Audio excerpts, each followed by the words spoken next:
पेशावर में 9 मई के वाकयात की वीडियोस की तस्दीक का मरहला मुकम्मल। पंजाब फॉरेंसिक साइंस लेबॉर्ट्री ने वीडियोस की रिपोर्ट तैयार कर ली। 9 मई वाकयात में वज़ीर आला सुहेल अफरीदी, कामरान बंगश, तैमूर झगड़ा और अरफान सलीम की मौजूदगी की तस्दीक हो गई। रिपोर्ट का मतन मज़ीद तफसीलात जानते हैं ब्यूरो चीफ लाहौर मियां कबीर अहमद से। जी कबीर, इस हवाले से आगाह कीजिएगा। पेशावर पंजाब फॉरेंसिक लेबॉर्ट्री ने पेशावर पुलिस की दरख्वास्त पर 9 मई वाकयात की वीडियोस और ऑडियो विजुअल का तजिया किया। पेशावर रिपोर्ट पेशावर के थाना शर्की की भिजवाई गई यूएसबी में मौजूद वीडियोस पर मबनी है। यूएसबी में मौजूद 16 वीडियोस का फ्रेम ब फ्रेम तजिया किया गया। मुतअद्दिद वीडियोस में किसी किस्म की एडिटिंग के शवाहिद नहीं मिले। चंद वीडियोस में लोगो और टेक्स्ट के इजाफे की निशानदही की गई।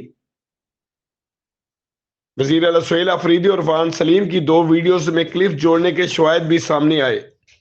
सुहेल अफरीदी की प्रोफाइल तस्वीर को 9 मई की वीडियो से मिलाकर देखा गया।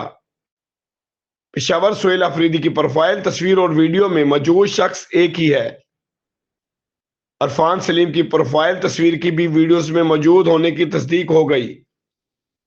कामरान बंगिश की प्रोफाइल तस्वीर और वीडियो में मौजूद शख्स एक ही करार। तैमूर झगड़ा की प्रोफाइल तस्वीर और वीडियोस में मौजूद शख्स में मुताबिकत पाई गई। पेशावर तमाम तजिया सिर्फ विजुअल मवाद तक महदूद रखा गया। पेशावर बोर्ड की तैयारी 19 दिसंबर से 23 दिसंबर 2025 के दौरान मुकम्मल की। पेशावर इंसदाद दहशतगर्दी अदालत ने रेडियो पाकिस्तान हमले केस में पुलिस से रिपोर्ट तलब की थी। पेशावर पुलिस ने वीडियोस तजिए के लिए पंजाब फॉरेंसिक लेबॉर्ट्री भेजी थी।